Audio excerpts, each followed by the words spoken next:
Halo, selamat pagi saudara. Jumpa lagi bersama saya Glenis Oktania dalam Kompas Bisnis. Di tengah kondisi dinamika ekonomi dan juga geopolitik global yang penuh dengan tantangan, PT Bank Rakyat Indonesia Persero Tbk berhasil mencatatkan laba sebesar 15,98 triliun rupiah hingga triwulan pertama di tahun 2024. Apa saja strategi dan juga tantangan yang dihadapi oleh Bank Rakyat Indonesia? Pagi ini kita sudah bersama dengan Direktur Utama BRI, Bapak Sunarso. Selamat pagi, Pak Sunarso. Selamat pagi, Glenis. Ya, ini luar biasa sekali ya. Di triwulan pertama tahun 2024, laba yang dicatatkan sebesar 15,98 triliun rupiah. Bagaimana kinerja BRI secara umum ini, Pak? Baik, terima kasih. Yang pertama, terima kasih kepada seluruh stakeholder yang selama ini mempercayakan untuk berbank kepada BRI dan juga percaya dan mensupport untuk kemajuan BRI. Mungkin saya akan awali bahwa selama 3 bulan di awal tahun 2024 ini, dari sisi aset BRI itu masih mampu asetnya tumbuh 9,1%, sehingga aset BRI secara konsolidasi mencapai 1.989 triliun rupiah. Ya. Dan mayoritas aset itu ditempatkan dalam bentuk kredit, ya, di mana kredit kita mencapai 1.308 triliun rupiah, artinya tumbuh 10,9% secara year on year. Dan karena BRI memang bank yang fokus di UMKM, maka dari kredit sebesar itu 83,2% diantaranya adalah disalurkan kepada UMKM.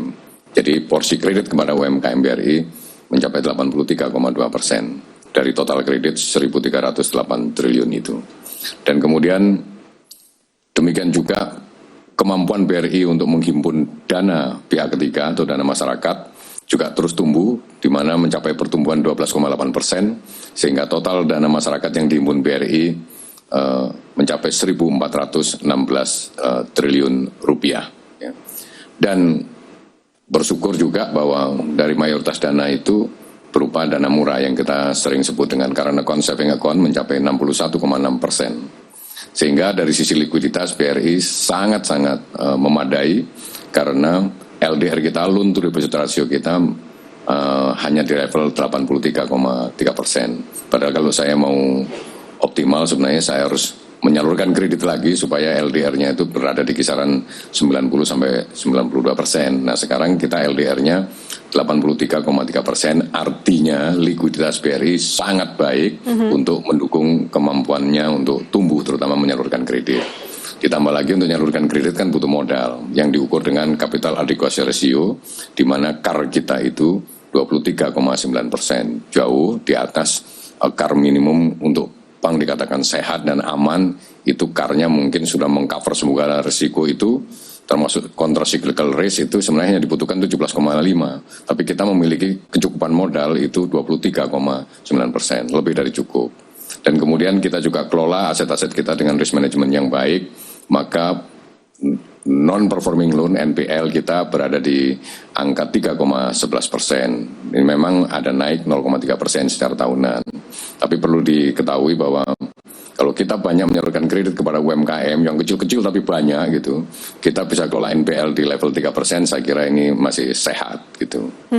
Dan dari situ kemudian kita juga mengedepankan masalah efisiensi dalam bekerja, maka kemudian itu diukur dengan namanya cost to income ratio.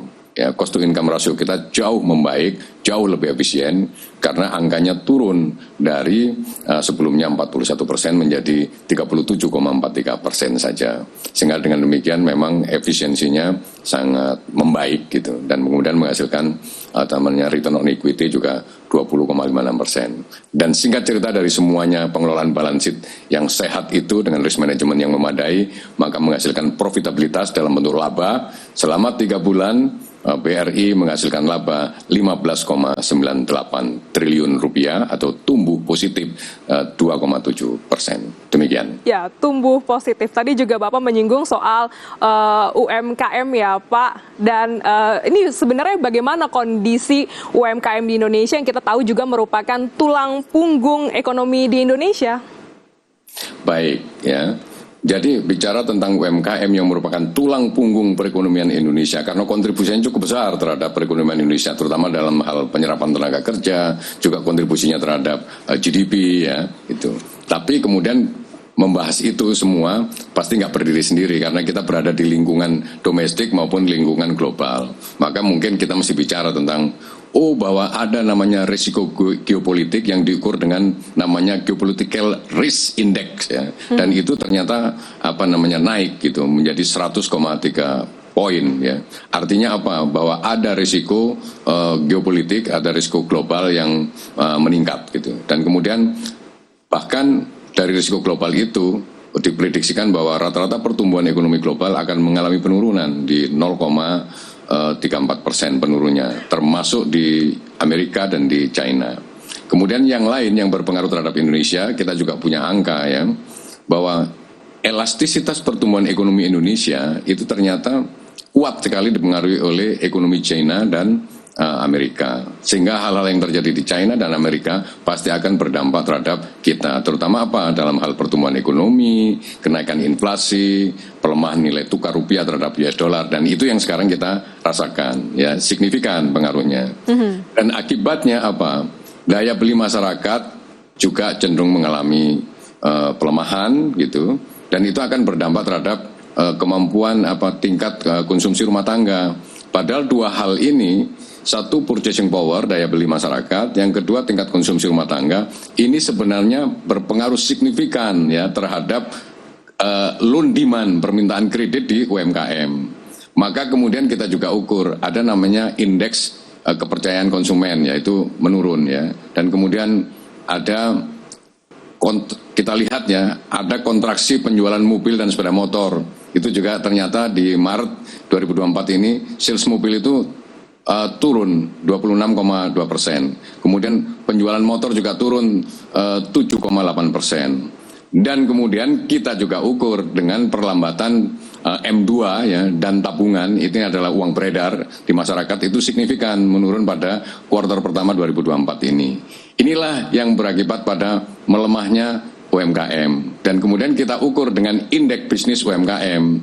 Dari indeks bisnis UMKM juga kelihatan dari dua hal. Satu, likuiditas usaha-usaha di UMKM itu sekarang itu melemah gitu dibandingkan di usaha menengah dan besar. Demikian juga kemampuan laba, rentabilitas di usaha UMKM itu juga melemah dibandingkan gitu dengan usaha menengah dan besar. Itu situasi di UMKM. Artinya kita sekarang sudah saatnya di UMKM ini tetap kita berada di UMKM, jangan pernah tinggalkan UMKM ya. Jangan pernah tinggalkan UMKM. Tapi ini adalah saat yang baik bagi kita untuk memperkuat fundamentalnya dengan melakukan konsolidasi. Istilahnya tarik nafas dulu deh gitu. Sampai kemudian kondisinya itu benar-benar aman dan baru kita gas lagi nanti gitu. Saya kira mungkin butuh waktu paling tidak di tahun 2024 ini. Demikian untuk kondisi UMKM ya.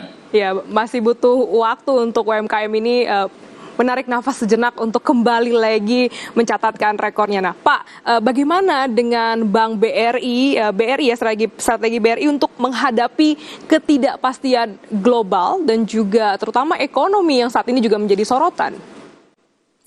Saya kira menghadapi situasi global yang tidak menentu, yang pasti berimpak terhadap situasi domestik, tapi perlu saya yakinkan dulu, BRI kan main di UMKM. Sebenarnya pengaruh secara langsung dari hal-hal yang katakanlah penyebab krisis yang bersumber dari global itu jauh. Istilah saya ibarat gempa, sebenarnya BRI itu jauh dari epicentrum gempa gitu, kira-kira begitu. Tapi tetap saja sejauh apapun resikonya tetap harus kita kelola. Yang tadi saya katakan butuh kita untuk waktu untuk menghela napas, menarik napas untuk memperbaiki fundamentalnya, strateginya gitu. Nah, untuk memperbaiki strateginya itu menurut saya diperlukan dua hal. Pertama adalah kemampuan kita mengkolek data segala macam untuk dibuat simulasi. Dan yang kedua dari simulasi itulah kita akan melakukan yang namanya stress test. Sampai kondisi seburuk apa kita masih tahan. Dan kalau mungkin supaya tahan, apa yang harus kita lakukan. Baik dari situ kita buat proyeksi. Kira-kira kondisi di kuartal 1 sampai kuartal 2 itu akan berada di level kita masih bisa tumbuh, ekonomi Indonesia pun masih bisa tumbuh, tapi mungkin kemampuan tumbuhnya adalah bukan rendah, tapi juga bukan tinggi, tapi berada di moderat. Bagaimana risikonya? Risikonya menurut saya di kuartal 1 masih akan berada di di risiko tinggi, di kuartal 1 yang sudah kita lalui. Tapi memasuki kuartal 2, mudah-mudahan risikonya sudah moderat. Sehingga kuartal 1 sebenarnya kita lalui dengan strategi apa? Ekspansi kredit moderat saja, loan portfolio guideline kita perketat, monitoring NPL secara cepat, dan kita buat simulasi stress test secara kontinu. Kalau dulu mungkin bulanan, mungkin kalau perlu mingguan begitu. Dan kemudian menjaga coverage terhadap NPL itu yang tetap tinggi. Makanya NPL BRI itu kita cover dengan cadangan lebih dari 200%. Itu artinya untuk kita sadar bahwa kita berada di risiko tinggi supaya bantalannya itu cukup, jangan sampai nanti hard landing, kira-kira seperti itu. Dan kemudian mencari dana yang tenornya jangka panjang untuk mengantisipasi kebijakan kalau nanti likuiditas ketat. Jadi kita kunci dana-dana kita, sumber dana kita di tenor-tenor jangka panjang. Supaya kalau ada fluktuasi, kita sudah pegang dana yang tenornya jangka panjang. Kemudian nanti memasuki kuartal 2 yang sekarang ini, kita sudah masuki kuartal 2, saya kira risikonya menurun gitu ya. Kemudian potensi pertumbuhan moderat. Maka kita akan tetap ekspansi moderat dan loan portfolio guideline-nya kita longgarkan sedikit menjadi moderat. Dan kemudian monitoring NPL secara pada sektor-sektor tertentu itu secara ketat. Simulasi stress test tetap kita jalankan secara kontinu ya. Dan kemudian menjaga cadangan terhadap NPL itu tetap tinggi, di angka di atas 200%. Dan kemudian cukup mencari dana murah, ya. Fokus mencari dana murah untuk menekan biaya. Jadi mencari dana murah, fokusnya, khususnya di tabungan. Saya kira itu kita mengelola balance sheet-nya nanti supaya mendapatkan laba rugi yang maksimal. Demikian. Ya, itu kalau tantangan dari kondisi ekonomi dan juga geopolitik global. Ada juga tantangannya di internal, yaitu di dalam negeri, kenaikan BI rate yang juga membuat era bunga kian berlanjut, dan ini bisa menjadi tantangan tersendiri. Bagaimana Bank BRI menghadapi ini? Jangan dijawab dulu Pak Sunarso, karena Kompas Bisnis akan kembali usai jeda. Tetaplah bersama kami.